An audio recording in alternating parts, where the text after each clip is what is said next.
اس میں لہت اللہ کی کیا گنجائش؟ حضرت سیدنا ابراہیم علیہ السلام نے بیٹے کے حلق پہ چھری رکھ بھی دی اور چھری چلا بھی دی، رکھ بھی دی، اور وہ تو اللہ کریم نے فرمایا یا ابراہیم قد صدقت الرؤیا، ابراہیم تو نے خواب سچا کر دکھایا، وہ قیامت تک تیرا نام رہے گا۔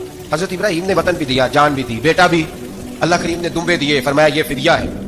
اب یہ قربانی قیامت تک حضرت ابراہیم کے طریقے کے مطابق جاری ہے۔ حضرت ابراہیم بہت بڑے مہمان نواز تھے، بہت بڑے۔ آپ جب مصر میں قیام تھا تو بڑے بڑے لمبے چوڑے لنگر پکتے تھے، لوگ آیا جایا کرتے تھے، بڑا تفصیل کے ساتھ کھانا ہوتا تھا۔ مہمان نوازی آپ کی خاص صفت مبارکہ ہے۔ ہمارے ہاں بھی مہمان نوازی ہوتی ہے امیروں کی، بلکہ اب تو مہمان نوازی اس طرح کی ہے کہ کل تیری میرے پاس دعوت ہے اور پرسوں میری تیرے پاس ہے۔ وہی امیروں میں وہ چکر رہتا ہے، پارٹیاں دوست ایک دوسرے کو ڈالتے ہیں، تیری طرف پارٹی تیری طرف، اور اسی انداز میں اب یہ عید آئے گی نا، ٹکا پارٹیاں ہوں گی جگہ جگہ، اور لوگ سوال پوچھنے لگے ابھی سے، کہتے ہیں قربانی کا کتنا گوشت گار رکھنا جائز ہے؟ قربانی کا کتنا گوشت گار رکھنا جائز ہے؟ سارا ہی جی ہاں، اس لیے فریزر لے لیں، فریج سے نہیں کام چلے گا، سارا ہی جائز رکھنا، سارا ہی جائز رکھ لیں۔ اور خدا کے بندے، قربانی وہ بندہ دیتا ہے جو سارا سال ہی گوشت کھاتا ہے، صحیح کہہ رہا ہوں؟ قربانی صاحب نصاب صاحب استطاعت بندہ دیتا ہے نا، تو وہ سارا سال ہی گوشت، تو سارا گھر میں رکھنا بھی جائز ہے، لیکن سارا دے دینا بھی۔ تو جو آ رہی ہے اس پہ کیوں توجہ کرتے ہو؟ جو دوسرا جائز ہے اس پہ کیوں نہیں عمل کرتے؟ سارا تقسیم کرتے، بات ختم ہوئی۔ یقین کریں، محرم میں جا کے دوست ٹیلی فون کر کے سوال پوچھتے ہیں، کہتے ہیں صاحب سنا ہے قربانی کا گوشت محرم میں کھانا جائز نہیں۔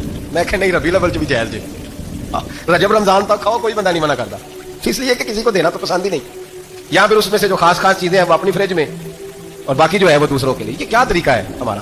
اور اسی پہ عمل ہے۔ اللہ تبارک و تعالیٰ ہمیں سمجھنے کی توفیق عطا فرمائے۔ یہ قربانی حضرت ابراہیم کا طریقہ ہے۔ حضور نے اگرچہ نبی پاک کی اپنی سنت تھی، یہ بھی کہہ سکتے تھے سنتی و سنت ابیکم ابراہیم، میری سنت ہے اور تمہارے باپ ابراہیم کی سنت ہے، یہ نہیں فرمایا۔ جب صحابہ نے کہا قربانی کیا ہے، فرمایا سنت ابیکم ابراہیم، یہ تمہارے باپ ابراہیم کی سنت ہے۔ ہر صاحب نصاب پر قربانی واجب ہے، جو زکوٰۃ کا نصاب رکھتا ہو اس پر قربانی واجب ہے، یعنی ضروریات سے زیادہ اتنے پیسے، جتنے پیسوں سے زکوٰۃ فرض ہوتی ہے، اتنے پیسے جس آدمی کے پاس قربانی سے پہلے آ جائیں اس آدمی پر قربانی کرنا واجب ہے۔ بکرا، چھترا، دمبا 1 سال کا، یا دمبا 6 مہینے کا ہو پر اتنا بڑا محسوس ہوتا ہو کہ لگے 1 سال کا ہے، اس کی قربانی ہو سکتی ہے۔ جانور میں کوئی عیب نہیں ہونا چاہیے، اتنا کمزور نہ ہو کہ ذبح جہاں اسے کرنا ہے وہاں وہ چل کے جا نہ سکے، اتنا کمزور جانور نہ ہو، اس کے اندر بظاہر کوئی اتنا بڑا نقص نہ پایا جاتا ہو، کانا نہ ہو، لنگڑا نہ ہو، کوئی اس کی ہاتھ نہ کٹے ہوئے ہوں، ایسا نقص جو واضح ہو۔ بکرا 1 سال کا، گائیں اور بھینس یہ 2 سال کی، اونٹ 5 سال کا۔ اب اس میں یہ ہے کہ ہمارے بہت سارے دوستوں کے ہم دیہاتی لوگ ہیں تو پوچھتے ہیں کہ دوندا نہیں ہے تو چوگا نہیں ہے، تو یہ ہماری پنجابی کی اصطلاحات ہیں، پنجابی کی۔ شریعت اسلامیہ نے سال بتائے، یہ تو ہم نے اپنی آسانی کے لیے، یا دیہاتوں میں جو ماحول تھا اس طرح کا جانور لیں، خوبصورت جانور لیں۔ جو نصاب ہے وہ بھی میں نے آپ کو بتایا، لیکن ایک اور پہلو بھی ہے۔ نبی پاک صلی اللہ علیہ وسلم پہ زکوٰۃ کبھی فرض نہیں ہوئی، کبھی حضور پہ زکوٰۃ فرض نہیں ہوئی۔ نبی پاک صلی اللہ علیہ وسلم کے پاس اتنا سرمایہ کبھی اکٹھا ہوا ہی نہیں کہ زکوٰۃ فرض ہو، لیکن نبی پاک کے صحابہ فرماتے ہیں کہ مدینے کے 10 سالوں میں اللہ کے رسول نے ہر سال قربانی فرمائی ہے، ہر سال قربانی دی۔ اور جس سال حضور حج کرنے گئے اس سال اللہ کے نبی نے 63 اونٹ ذبح فرمائے، اور حضور صلی اللہ علیہ وسلم جب اونٹ ذبح کرنے لگتے نا تو صحابہ کہتے ہیں اونٹ خود دوڑ کے حضور کے سامنے آ کے لیٹ جاتا، اور نبی پاک اسے ذبح کرتے اور فرماتے ہیں ایک دوسرے کو دھکے دیتے اونٹ کے، پہلے میں نے جانا ہے ذبح ہونے کے لیے، پہلے میں نے، انہیں پتا تھا کہ جو مصطفیٰ کے ہاتھوں ذبح ہوگا وہ تو دائمی زندگی پا جائے گا، یہاں بھی وہاں بھی زندہ۔ 63 اونٹ ذبح کیے، ایک اونٹ میں کتنی قربانیاں ہوتی ہیں؟ 7۔ اب 63 کو 7 سے ضرب دو گے تو کتنی بنے گی؟ اور پھر نبی پاک صلی اللہ علیہ وسلم نے 10 سال مدینہ منورہ میں قربانی دی، ہر سال۔ اب وہ 63 اونٹ، ایک اونٹ میں 7 قربانیاں، ہر سال جہاں قربانی، اور مولا علی شیر خدا فرماتے ہیں نبی پاک 2 قربانیاں دیتے۔ میں نے کہا حضور 2 جانور ذبح کر رہے ہیں آپ، تو حضور نے فرمایا ایک میری طرف سے، ایک میری امت کی طرف سے، غریبوں کی طرف سے۔ اور حضرت علی کو حضور نے وصیت فرمائی تو 2 دیا کرے گا۔ یا رسول اللہ صلی اللہ علیہ وسلم میں غلام ہوں، خادم ہوں۔ حضور نے فرمایا علی ایک تو نے اپنی دینی ہے، ایک میری طرف سے دے دی ہے۔ 2 قربانیاں۔ مولا علی نے بھی ساری زندگی 2 قربانیاں دی۔ حضرت علی بھی مال کے نصاب نہیں تھے، اپنا مکان ہی نہیں تھا، کوئی کاروبار نہیں تھا، کئی دن فاقے رہتے تھے، پر قربانیاں کتنی دیتے تھے؟ 2۔ ہمارے پاس ویسے اگر سسرال میں، میکے میں، کزنوں میں کچھ شادی ہو جائے تو 50-60 ہزار کا خرچہ برابر ہے، وہ پکا ہے۔ اور قربانی کی باری غریب ہو گئے، ساری غریب ہو گئے، کہتے نہیں یہاں مشکل ہے۔ اور خدا کے بندے اللہ کے ساتھ تجارت کر، اس کے رستے میں 1 دے گا، رب تجھے 70 گنا اضافہ کے ساتھ عطا فرمائے گا۔ قربانی مال کے نصاب پہ ہے۔ کوشش کیا کریں کہ اللہ کے رستے میں جب دینا ہو پھر لہت اللہ سے بچیں، خوبصورت جانور لائیں جن کو اللہ نے توفیق دی ہے، ان کے لیے نصیحت ہے جن کو اللہ نے توفیق دی۔ میں نے اپنے حضرت صاحب کو دیکھا ہے، وہ کہتے تھے کئی جانور اللہ نے بڑا نوازا ہے، کہتے ایک میرا ہے، ایک میرے ماں کا، ایک میرے باپ کا ہے، ایک میرے فلاں استاد صاحب کا، ایک میرے پیر صاحب کا ہے۔ یہ جانور غوث اعظم جیلانی کا نام کا دے رہا ہوں۔ اور پھر ایک بڑا خوبصورت جانور بندہ ہوتا اور حضرت خود ان کو چارہ ڈال رہے ہوتے، تو حضور یہ کیا ہے؟ فرمانے لگے یہ میں رسول اللہ کے نام پہ قربان کروں، یہ نبی پاک کے نام پر قربان کیا جائے گا۔ جن کو اللہ نے حیثیت دی ہے وہ کوشش کریں اپنے محبوب کی طرف سے بھی قربانی کریں. نبی پاک کے نام کی قربانی دے, خوبصورت سا جانور پیارا, پھر اس کی خدمت ہو, پھر اس کی قربانی دی جائے, اور نبی پاک کے نام پر قربانی دی جائے. حضور نے خود وصیت فرمائی حضرت ابو بکر صدیق کو, قربانی بڑا حسین عمل ہے, اور میرے نبی پاک صلی اللہ علیہ وسلم نے ناراضگی بھی فرمائی. ذرا خو کرے ہم تو سے تھوڑا سا گلا بھی سن لے. میرے حبیب نے فرمایا جو طاقت کے باوجود قربانی نہ کرے وہ ہماری عیدگاہ میں عید کی نماز پڑھنے نہ آئے, وہ نہ آئے. اور یا رسول اللہ جو کرے گا, فرمایا قربانی کے جانور کا خون کا قطرہ بعد میں زمین پہ گرے گا, اللہ اس کے سارے گناہ پہلے معاف فرما دے گا, اللہ اس کے سارے گناہوں کو بخشے گا. قربانی کریں, خوبصورت انداز میں کریں, اللہ کی رضا کے لیے. بزرگوں نے لکھا ہے 3 حصے کرو گوشت کے, ایک گھر میں رکھو, ایک رشتہ داروں میں بانٹو, پڑوسیوں میں بانٹو, اور تیسرا فقط غریبوں کو دو.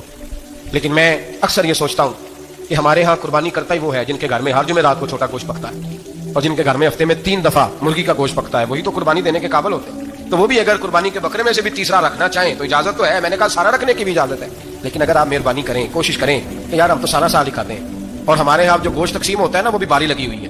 ادھر سے پلیٹ آئی تھی گوشت کی تو ادھر سے بھر کے چلی گئی. بھائی اس نے کی ہے, اس کو بار بار گوشت دینے کا کیا مطلب ہے؟ آپ یہ دیکھیں عزیزوں میں, رشتہ داروں میں, اور میں اگر تھوڑا سا آپ کی توجہ کرانے میں کامیاب ہو جاؤں تو سفید پوش لوگوں کو دیکھیں. کچھ سفید پوش ہیں, سفید پوش جن کے اوپر قرضے ہیں, بیماریوں نے جکڑ لیا ہے, گھر میں بڑے بڑے سخت مریض آ گئے ہیں. سفید پوش پہلے دیا کرتے تھے, آپ ان سے پوچھتے ہیں صاحب قربانی, تو بات کو ٹالتے ہیں. وہ کہتے ہیں سوچ رہا ہوں کوئی حصہ ڈال جائے, پردہ پوشی کرتے ہیں, کہتے ہیں کہیں حصہ رکھا ہوا ہے, پردہ پوش. اکثر وہ لوگ قربانی نہیں دے پاتے, اکثر دیا کرتے تھے اب نہیں دے پا رہے. کیوں؟ اس لیے کہ مشکلات ایسی آ گئی. ان لوگوں کا خیال کریں, ان کے گھروں تک گوشت پہنچا کے آئیں.